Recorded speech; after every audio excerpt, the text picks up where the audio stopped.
If you've ever felt like your own family was a cast of strangers wearing familiar faces, then you need to hear this story.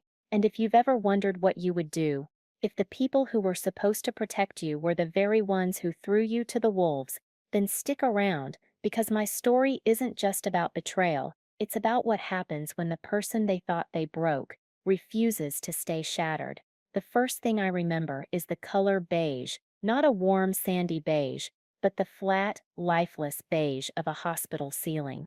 It was the color of surrender. For 6 months, that was my entire world. A 6-month coma, they told me, after a terrible accident, a twisted wreck of metal on a rain-slicked highway that had stolen my career, my memories, and my fiancé, Liam.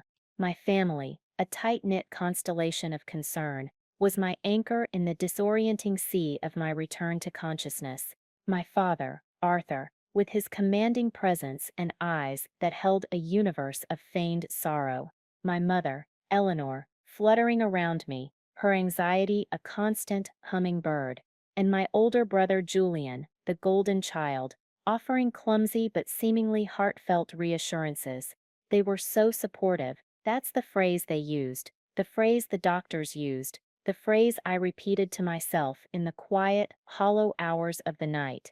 They helped me build a new life, a quiet life, in the seaside town in Maine, where I grew up, far from the frenetic energy of the city, and the career that had nearly killed me. They moved me back into my childhood bedroom, the floral wallpaper, a ghostly reminder of a girl I no longer knew.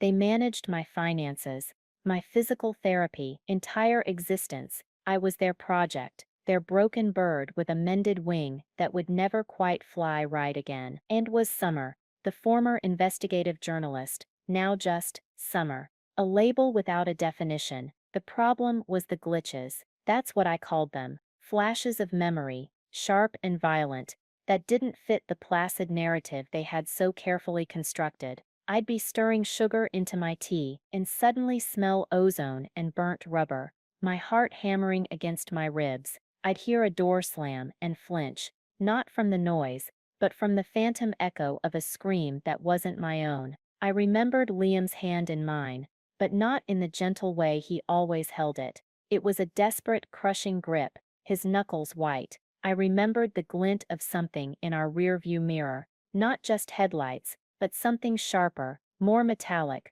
more intentional. When I mentioned these fragments, my father would place a heavy, paternal hand on my shoulder. His voice would be a low, soothing rumble. He'd say, "Summer, that's just the trauma. The brain plays tricks on you when it's healing. It's trying to fill in the blanks. Trust us. We were there. We know what happened." And for a while I did trust them. Why wouldn't I? They were my family. The grief for Liam was a vast, empty room inside me, and they were the only ones who dared to enter it, bringing me blankets and warm soup.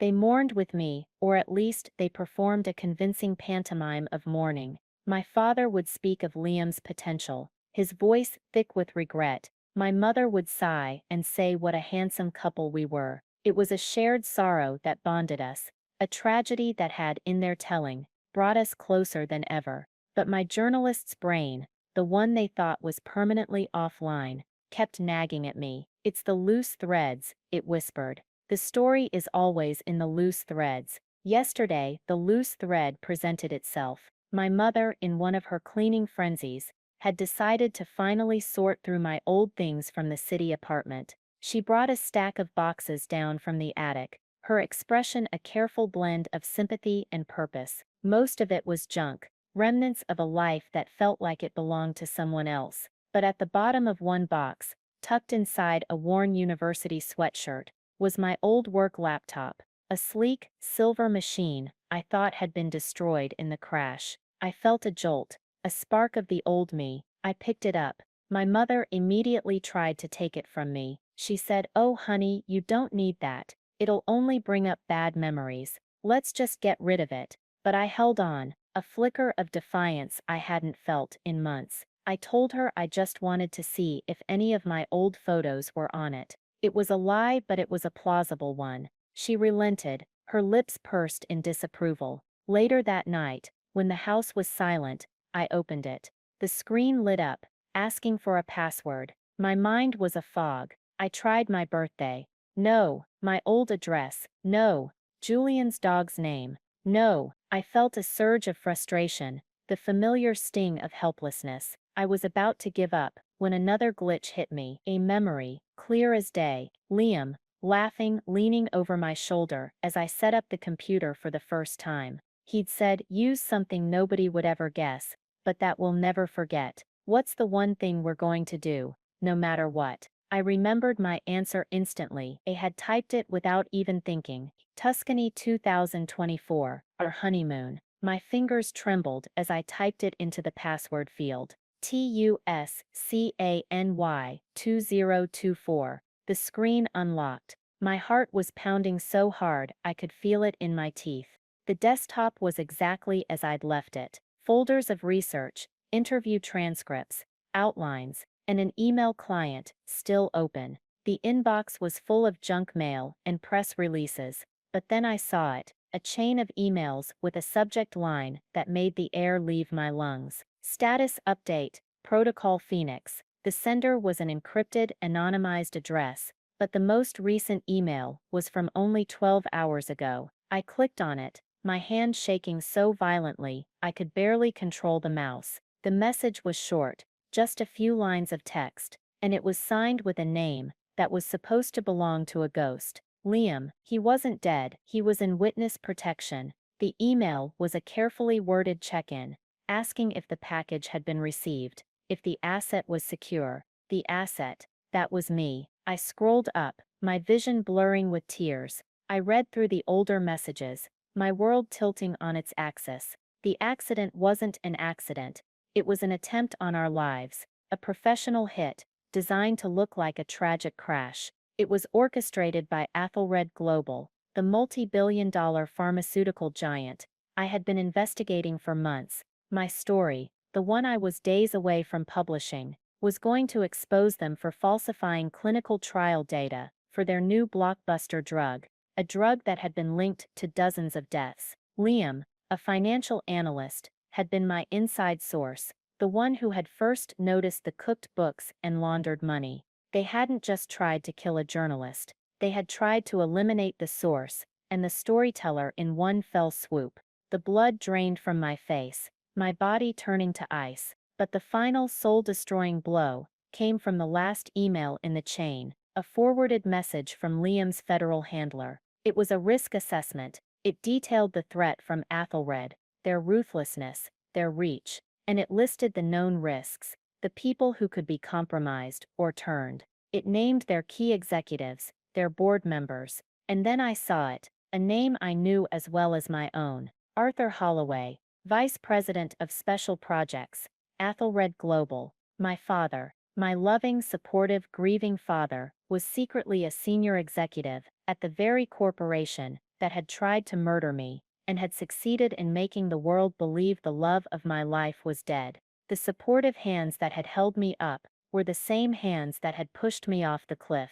The quiet life they had built for me was not a sanctuary, it was a prison. The beige walls of my recovery weren't for my comfort, they were for their control. Every gentle word, every supportive gesture, every shared tear had been a lie, a calculated monstrous lie, designed to keep me docile, broken, and most importantly, silent. The grief for Liam was suddenly replaced by a tidal wave of incandescent rage. They hadn't just lied about his death, they had stolen him from me, they had stolen my life, my work, my mind, and remade me into something more convenient for them. And in that moment, sitting in the blue glow of the laptop screen, the old me, the journalist, the fighter they thought they had buried, clawed her way out of that 6-month grave. The story wasn't over. They had just given me a new, much darker one to write, and this time, the ending would be mine.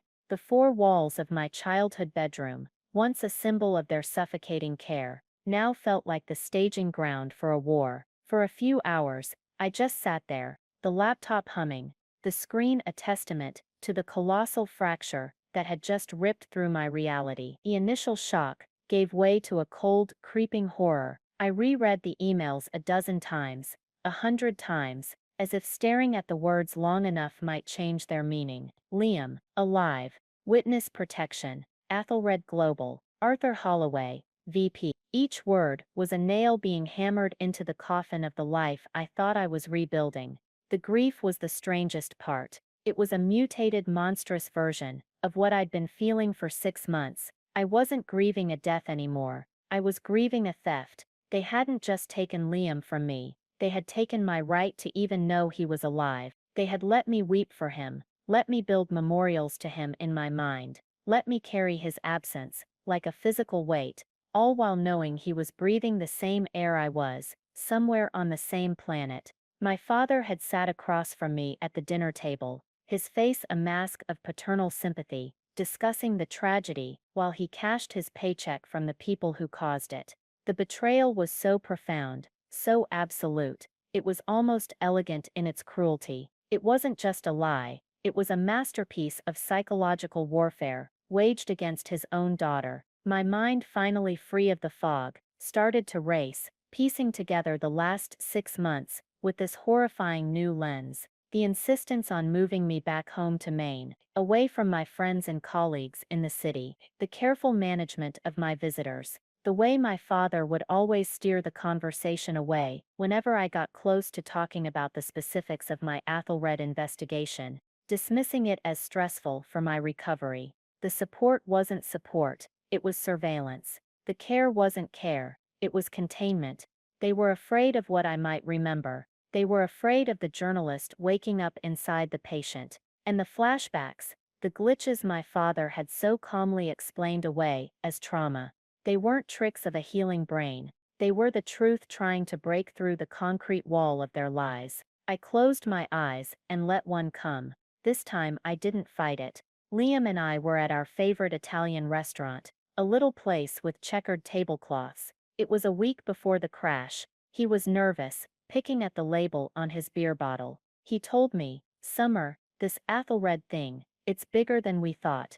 The money trail doesn't just lead to offshore accounts. It leads back to people, powerful people, people on boards of other companies, respected people." He had looked at me, his eyes dark with worry. He had said, "We need to be so careful. Promise me, we'll be careful." I had promised. And a week later, a truck with no license plates had slammed into our passenger side on a deserted stretch of road. Another memory surfaced. A dinner at my parents' house a month before that. I was ecstatic, telling them I was on to the biggest story of my career, a story that could take down one of the most corrupt corporations in the country. My mother had looked worried, as she always did, but my father, I remembered his reaction clearly, wasn't pride. It was a cold, quiet stillness. He'd put down his wineglass and looked at me, his expression unreadable.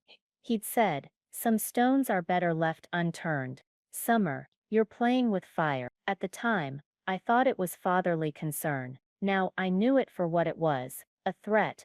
The rage was a physical thing. It started as a low burn in my stomach and spread through my veins, a white-hot fire that cauterized the last 6 months of manufactured sorrow. It wasn't about revenge, not at first. It was about justice. It was about taking back the truth they had stolen. But as the sun began to rise, painting the sky in shades of pink and orange, the line between justice and revenge started to blur. They had used my love for my family as a weapon against me. It was only fair that I return the favor. It wasn't about revenge, until it was. My body, which had felt so fragile and broken for months, was suddenly humming with a forgotten energy. The physical therapy exercises I'd been doing half-heartedly suddenly had a purpose. I needed to be strong. The mental fog that had plagued me was gone, replaced by a crystalline clarity. My mind, the one they thought was damaged goods,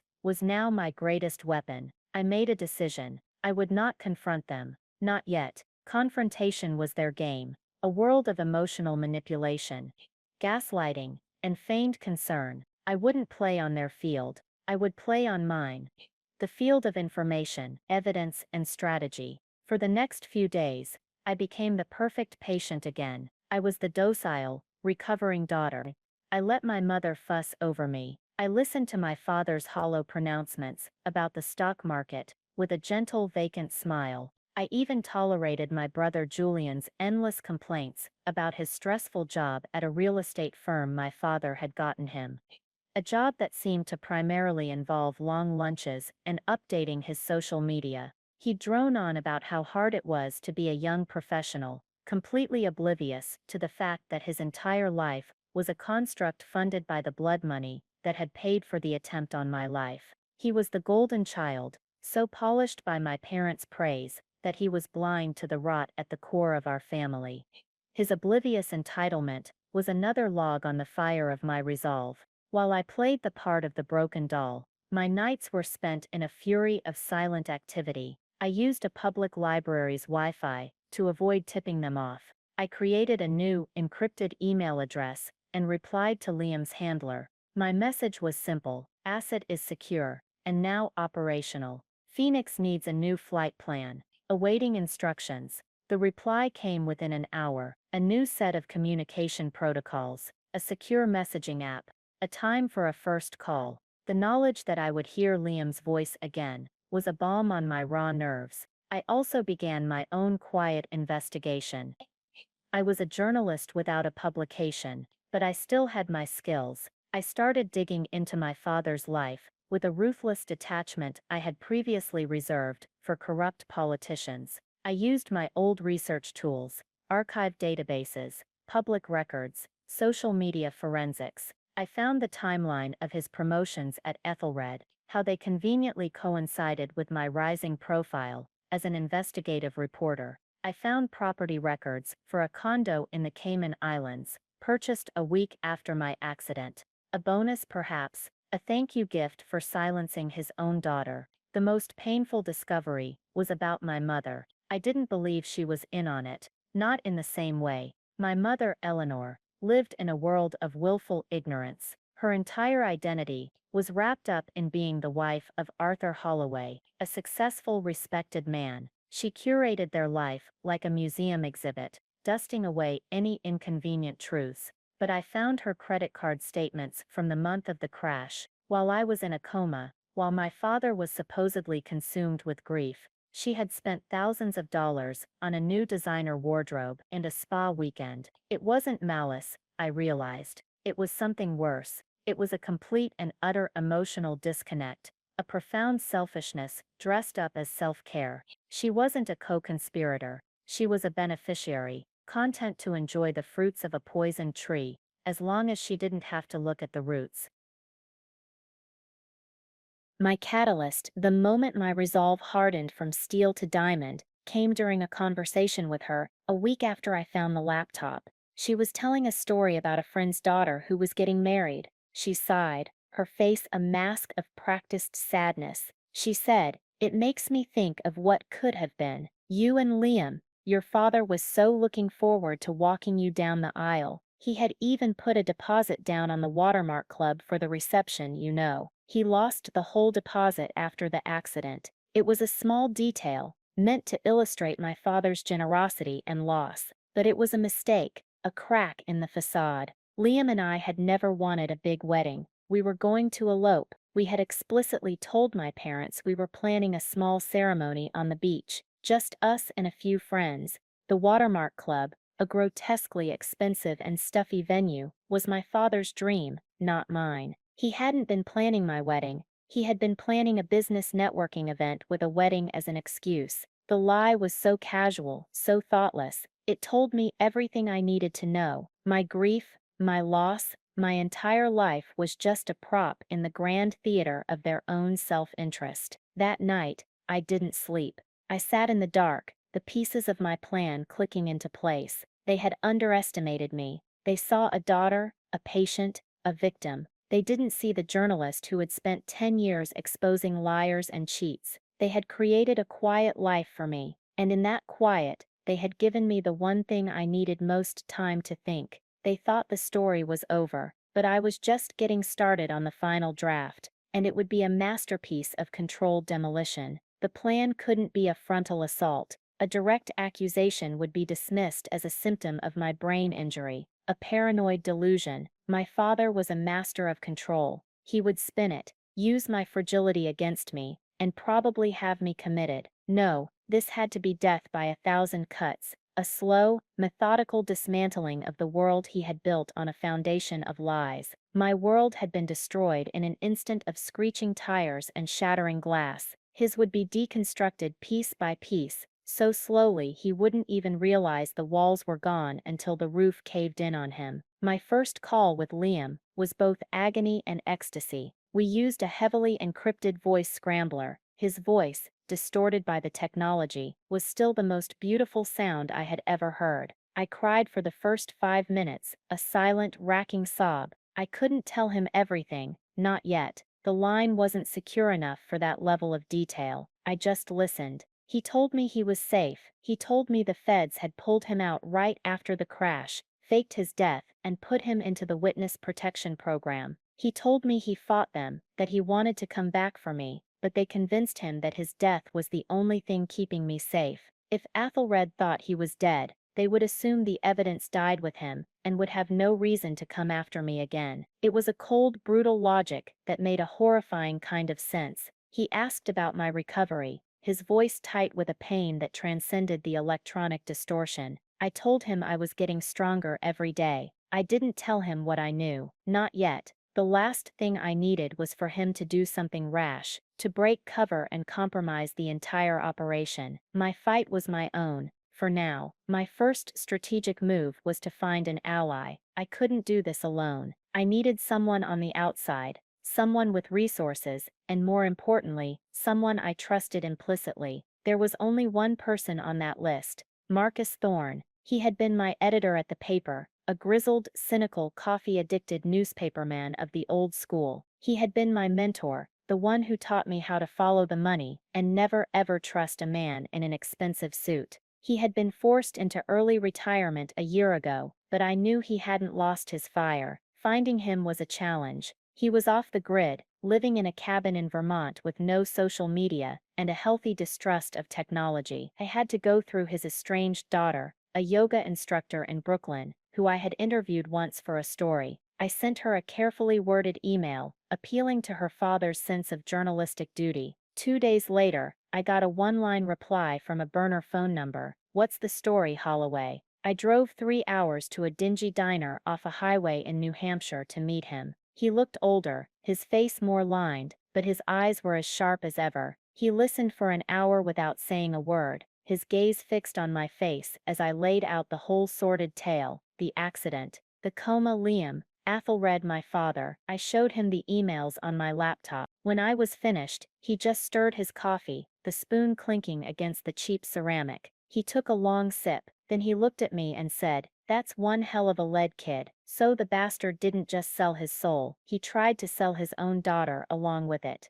What's the plan? Marcus became my general. He had the contacts I had lost. He knew reporters, investigators, and even a few retired feds who owed him favors. He became my voice of reason, tempering my rage with cold strategy. He told me, "Revenge is a dish best served cold, kid. But justice is a dish best served with a mountain of irrefutable, triple-sourced evidence. We're going to build that mountain." Our second objective was to bring in another ally, one who was on the inside. This was the most dangerous and delicate part of the plan. I needed to get to Liam's sister, Chloe. My family had fed her the same lie. She believed her brother was dead, and she despised me. In her eyes, I was the reckless journalist who had gotten her brother killed. My parents had subtly encouraged this narrative, painting me as a work-obsessed adrenaline junkie who had dragged Liam into a dangerous world. I'd seen the venomous posts on her social media, tagging me in memoriam posts about Liam, a constant public reminder of my supposed guilt. Reaching out to her directly was impossible. So Marcus and I devised a different approach. We would give her a breadcrumb, a piece of information so strange it would force her to question the official story. Liam had a small private investment account that he had set up years ago, a sort of rainy day fund that he had never told anyone about, except me. Using the information Liam had given me on our secure channel, I was able to access it. We arranged for a small anonymous deposit to be made into Chloe's bank account from that fund. It was an odd amount, $818.88. It meant nothing to anyone else, but it was the date of their mother's birthday, August 18, 1988. It was a code between siblings. Along with the deposit, we sent a one-word anonymous email to her ask. For 2 weeks, nothing happened. I was beginning to think it had failed. Then one night, I got a text from an unknown number. Who is this? How did you do that? It was Chloe. I didn't reply directly. Instead, I sent her a single encrypted file. It was a 30-second audio clip. It was Liam's voice, not scrambled, recorded on my last call with him. He didn't say her name, he just told a short, stupid story about a time they got lost in the woods behind their childhood home. It was a story only the two of them would know. The response was almost immediate. Where is he? Is he alive? Oh my God, is he alive? Chloe became our reluctant, terrified, and furious co-conspirator. Her hatred for me evaporated, replaced by a white-hot rage directed at my family, at the people who had let her grieve for her brother for 6 months. She was our inside source. She still had a relationship with my mother, who adored her, and saw her as the daughter-in-law she'd tragically lost. Chloe started visiting my parents' house more often, playing the part of the grieving sister, all while being my eyes and ears. It was a dangerous role, and I knew the guilt was eating at her, but her love for her brother was stronger than her fear. Meanwhile, Marcus and I were building our mountain of evidence. He put me in touch with a forensic accountant, a grumpy genius named Sal, who worked out of a cluttered office in Queens. I fed Sal everything I had on Ethelred and my father. Sal dove into the data like a shark hitting a chum slick. He started unraveling the web. He found the shell corporations, the illegal offshore accounts, the money laundering that Ethelred was using to bribe FDA officials and pay for special projects. Special projects, like hit-and-run accidents. He found the direct payment from an Ethelred subsidiary to a shell corporation owned by a known fixer, a payment made 2 days before my crash. And then he found the smoking gun, a wire transfer of $2 million from that same shell corporation into the Cayman Islands account belonging to Arthur Holloway, my father. The subject line on the wire transfer was chillingly simple: asset containment. While this was happening, I maintained my facade at home. It was the hardest acting job of my life. I would sit at dinner, listening to my father pontificate about ethics and business, the words turning to ash in my mouth. I would watch my brother Julian show off a new ridiculously expensive watch, a gift from our father, and I would feel a cold, detached pity for him. He was a pampered poodle, completely unaware that the house he lived in was built on a graveyard. My mother was the wild card. I could see the cracks forming in her carefully constructed reality. Chloe's frequent visits, her subtle probing questions, were having an effect. My father was becoming more agitated, more secretive. He was taking hushed, angry calls in his study. The initial leak we were planning hadn't even happened yet, but the pressure of his own lies was starting to make him sweat. My mother would watch him, a new, uncertain expression on her face. She was starting to notice the loose thread. The perfect tapestry of her life was beginning to unravel, and she was terrified of what she might find if she pulled on one. The plan was in motion, the key players were in place, the silent, secret war for the truth was about to go public, and my family had no idea that their carefully managed patient was about to become their executioner.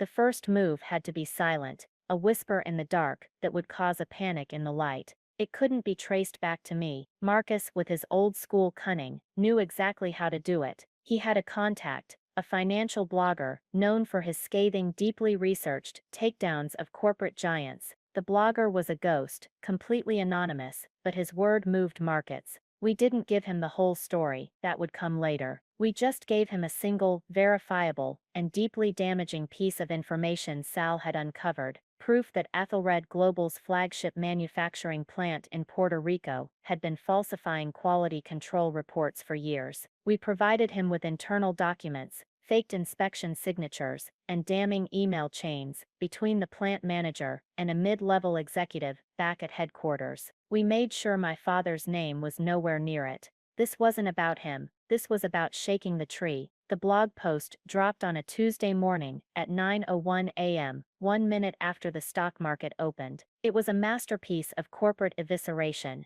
By 10:30 a.m., Ethelred's stock had plunged 17%. By noon, the FDA had announced an immediate formal investigation. The financial news networks were in a feeding frenzy. The whisper had become a roar. At home, the atmosphere turned toxic. I watched the drama unfold from the calm center of the hurricane I had created. My father came home early that day, his face the color of ash. He didn't speak a word, just stalked into his study and slammed the door. I could hear his muffled, furious voice on the phone for hours. The mask of the benevolent patriarch had shattered, and the man underneath was terrified. My mother fluttered around the closed study door, wringing her hands, her face a mess of confusion and fear. She kept asking me, "What's happening? Is your father in trouble?" I just looked at her with the same wide, innocent eyes I had perfected over the past few weeks and said, "I don't know, Mom. It sounds serious." My brother Julian was a study in oblivious absurdity. He came home complaining that his afternoon golf game with a client had been canceled because the client's portfolio had taken a bath on Ethelred stock. He said, "Can you believe it? Some stupid blogger costs me a commission. Dad needs to get this under control." He looked at me, expecting sympathy. The gap between his reality and my reality was a chasm a mile wide. It wasn't about revenge, I told myself, my hands clenching into fists under the dinner table, but the sight of his entitled, pampered face, complaining about a lost golf game, while my entire life lay in ruins, made revenge feel a lot like justice. The panic inside the house escalated over the next week. My father was a caged animal. His rage was a palpable presence, sucking the air out of every room. He started drinking heavily, his evenings spent staring into a glass of expensive scotch, his eyes dark and paranoid. He was looking for the source of the leak, the traitor in his midst. He never once looked at me. To him I was still the broken, docile daughter, incapable of such a calculated attack. His suspicion, I learned through a tearful late-night call from Chloe, had fallen on a rival executive at Ethelred, a man he had been competing with for years. He was fighting the wrong war, hunting the wrong ghost. His desperation made him sloppy. Chloe, on a sympathy visit to my mother, managed to get into his study while he was out. She plugged in a USB drive, disguised as a phone charger, and downloaded the entire contents of his personal laptop.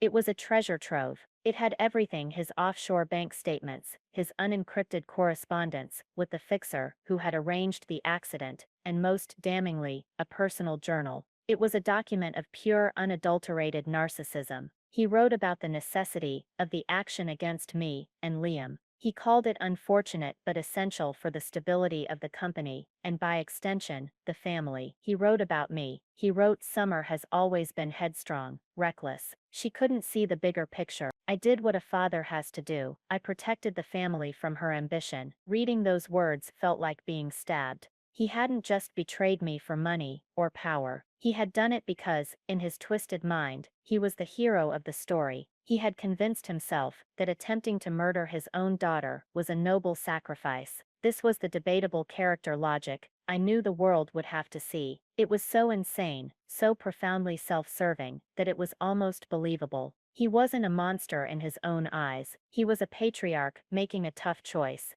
The first phase of the plan had been a resounding success. Ethelred was wounded and bleeding. My father was paranoid and unraveling. Now it was time for the second move, the one that would take away his shield. It was time to take his family. The pressure cooker of our house was about to explode. My father's paranoia had reached a fever pitch. He had started accusing my mother of talking to her friends, of gossiping about his work stress. He saw enemies in every shadow. The silent takeover was working perfectly, destabilizing him from the outside in. Now it was time to detonate the charge I had planted inside the family itself. The target was my mother. My mother, Eleanor, had always been the gatekeeper of our family's image. Her primary motivation was the avoidance of shame and the preservation of her comfortable, prestigious life. I knew that a direct confrontation about my father's crimes would be too much for her. She would shut down, deny it, and label me as delusional.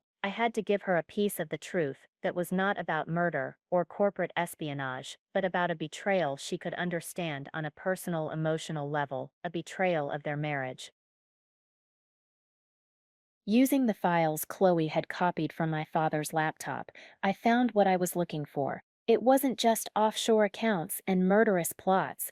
It was emails, a long, sordid chain of them, to a woman in Ethelred's London office, an affair. Not a one-night stand, but a long-term relationship, complete with plans for a future, discussions about leaving my mother, and intimate photos. He had been planning to leave her for years. The only thing that stopped him, according to his own words in his journal, was the unfortunate complication with me. He needed my mother's performance as the grieving, supportive wife to maintain his image while he was under scrutiny. He was using her just as he had used me. I chose my moment carefully. It was a Thursday afternoon. My father was in the city for an emergency board meeting. Julian was, as usual, at the club. It was just me and my mother in the house. She was in the sunroom, arranging flowers, her movements precise and automatic, a woman going through the motions of a life she was no longer sure was real. I sat down across from her.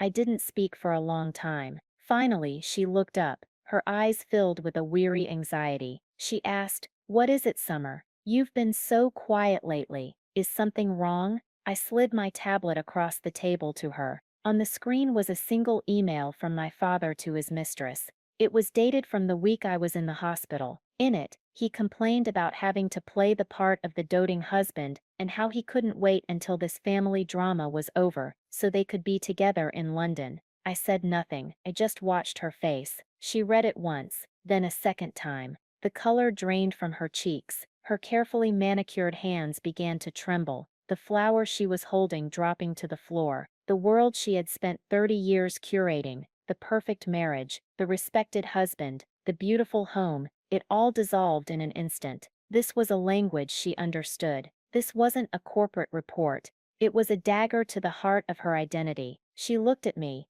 her eyes wide with a dawning horror. Her first words were not of anger, but of disbelief. "This isn't real. You faked this. You're not well, Summer. Your father warned me this might happen." It was the desperate gasp of a drowning woman. I didn't argue. I just slid the tablet back and opened another file, a photo. My father and the woman, smiling, on the balcony of his Cayman Islands condo, the one he had bought with his asset containment bonus. The photo was dated. It was from 3 months ago, during a business trip he had supposedly taken to Singapore. My mother stared at it. A single choked sob escaped her lips. The denial shattered, and all that was left was the ugly, devastating truth. That was the beginning of the family exodus. That night, my mother packed a single suitcase. She didn't cry. She didn't scream. A strange, cold calm had settled over her. She walked into my father's study, where he had just returned, exhausted and defeated from his meeting. I stood in the hallway, listening. I heard her voice, low and steady. "I know, Arthur. I know about London. I know about the condo." I heard the smash of his Scotch glass against the wall. I heard his panicked, blustering denials, but her resolve was absolute. She had been betrayed, and her pride, the one thing more important to her than comfort, would not allow her to stay. She walked out of that study, past me, and out the front door, without a backward glance. She went to stay with her sister. The matriarch had abdicated the throne. The fallout was immediate and catastrophic for my father. My mother's departure was a public declaration of war. Their friends, their social circle, the people whose opinions they valued more than anything, started calling. My father's carefully constructed image was crumbling. He tried to spin it, of course. He and Julian launched a desperate counter-manipulation campaign. They told everyone that I was the cause of it all. They claimed my brain injury had made me unstable, paranoid, that I had forged the emails and photos in a sick attempt to destroy the family. Julian, the dutiful golden child, became my father's mouthpiece. He called my aunts,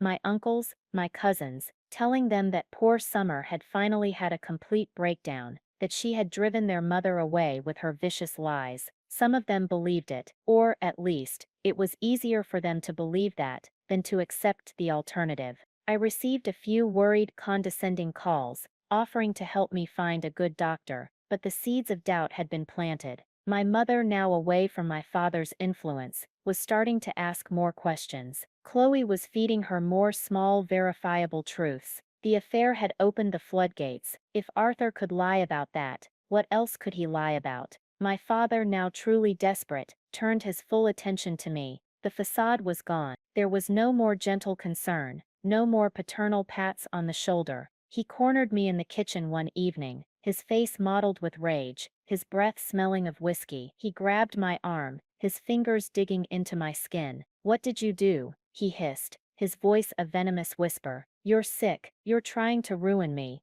After everything I've done for you, for this family." I didn't flinch, I just looked at his hand on my arm, then back up at his face, my expression a perfect blank. "I don't know what you're talking about," I said, my voice as calm and steady as my mother's had been. "Mom left because you cheated on her. That has nothing to do with me." His eyes widened. He had expected tears, fear, a confession. He had not expected calm, cold defiance. He had not expected the daughter he thought he had broken to look at him like he was a stranger. He let go of my arm, as if he'd been burned. He saw for the first time that he had lost control. The power had shifted, the quiet girl in the beige room was gone, and he had no idea what to do next. The final confrontation was my father's last, desperate gambit. He had lost my mother, his social standing was in tatters, and Ethelred Global was hemorrhaging money and credibility under the weight of the FDA investigation. He was a cornered animal, and he did what cornered animals do. He lashed out. He called a family meeting. He framed it as an intervention, a last-ditch effort to save Summer from herself. He convened it at the family home, his last remaining bastion of power. He summoned his brother, my Uncle David, a passive man who had always lived in my father's shadow. He dragged my mother there, under the pretense of discussing the terms of their separation, and he had Julian, his loyal soldier, by his side. They thought they were walking into an ambush they had set for me. They had no idea they were walking into a cage of my design. I arrived last. I walked into the living room, the same room where they had told me Liam was dead 6 months ago. The air was thick with tension. My father sat in his large leather armchair, trying to project an aura of authority he no longer possessed. My mother sat stiffly on the sofa, her face pale, refusing to look at him. Uncle David wrung his hands, and Julian stood behind my father's chair, his arms crossed, a smug, protective look on his face. He actually thought he was about to witness my downfall. My father started, his voice a low, sorrowful boom. "Summer, we are all here because we love you. We are worried about you, your mother and I. We are having problems. And I know it's because of the lies you've been telling her. The stress you've been under since the accident. It's twisted things in your mind." I let him talk. I let him lay out the entire pathetic narrative, my supposed paranoia, my delusions, my destructive behavior.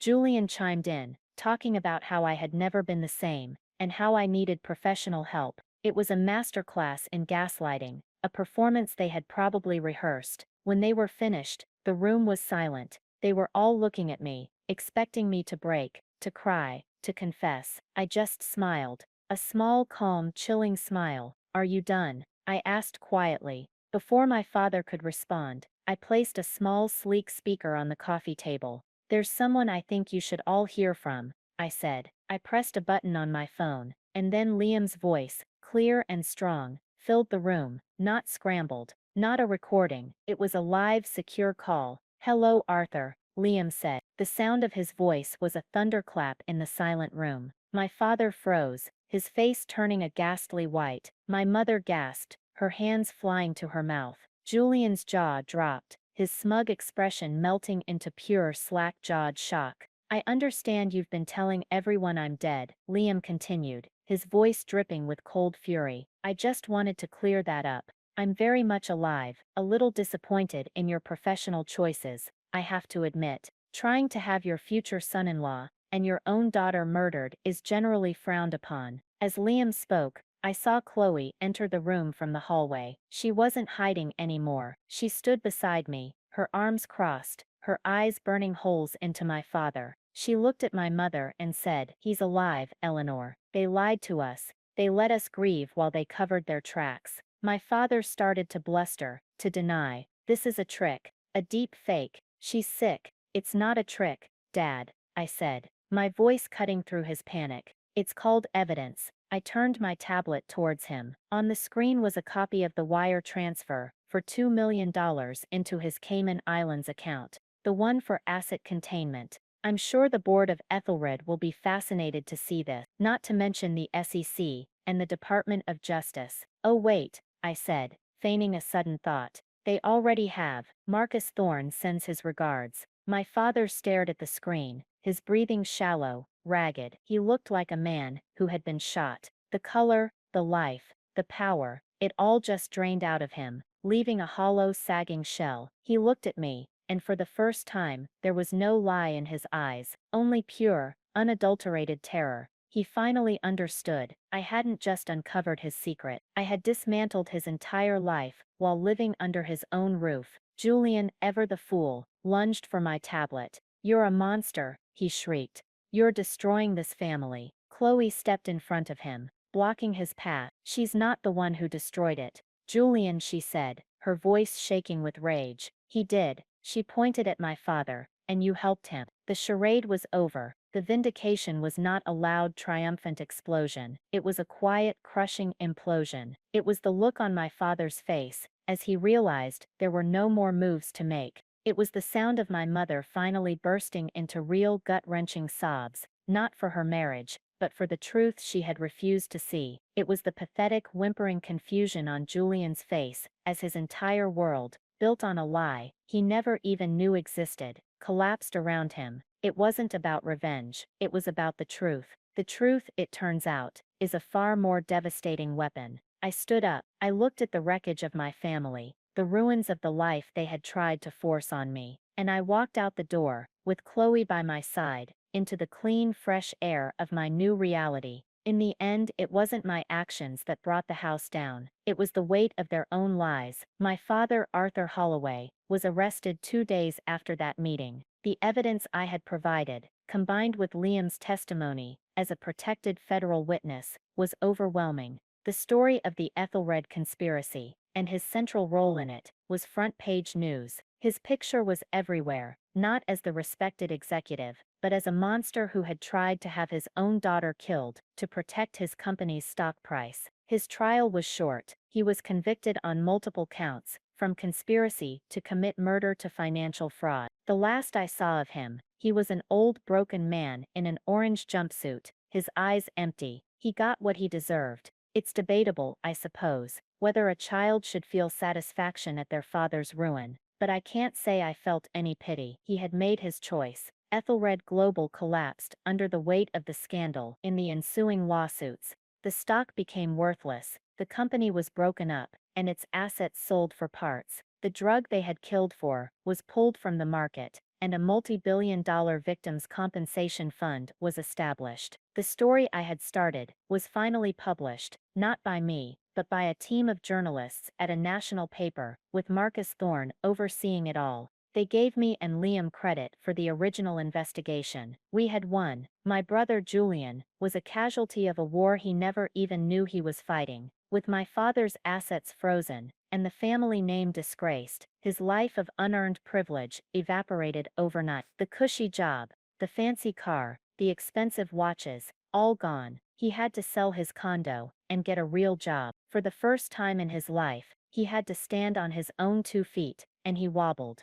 He tried to contact me a few times, sending angry, self-pitying texts. He still saw me as the villain, the one who had ruined everything. I never replied. His fate wasn't my concern. It was simply the natural consequence of a life lived in someone else's shadow. Some might say that's a cruel way to treat your own brother. But what was I supposed to do? Keep funding the lifestyle his father's blood money had bought him? I don't think so. My mother is a more complicated story. She divorced my father, of course. She sold the big house in Maine and moved into a small apartment in a different town. She's living a quiet life, the one she had tried to impose on me. She and I are talking. It's hesitant, fragile. She has apologized, not for what she did, but for what she didn't do, for what she refused to see. She is trying to build a relationship with the daughter she has, not the one she wished she had. It's a slow process, and I'm not sure I will ever fully trust her again, but there's a flicker of something real there, something that wasn't there before, a bittersweet new beginning. And me, I'm with Liam. After the trial, he was finally able to leave witness protection. Seeing him for the first time, in the flesh, without a screen or a voice scrambler between us, it was like coming home after a lifetime at sea. We didn't pick up where we left off.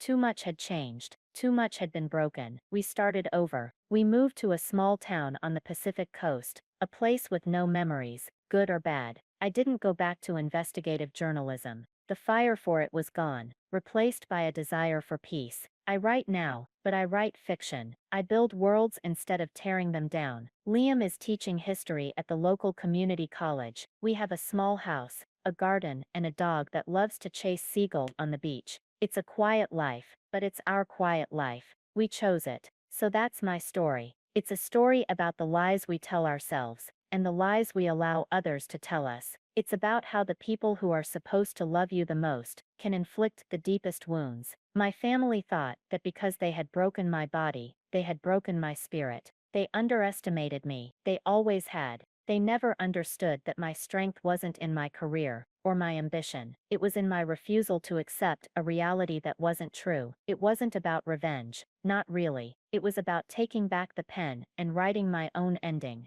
And now I want to ask you, have you ever had your reality questioned by the people you trust? Have you ever felt like you were the only one who saw the truth? Let me know your story in the comments below. I read every single one. If this story resonated with you, please hit that like button and subscribe for more stories about finding strength in the face of betrayal. Remember, you are the author of your own life. Don't ever let anyone else hold the pen.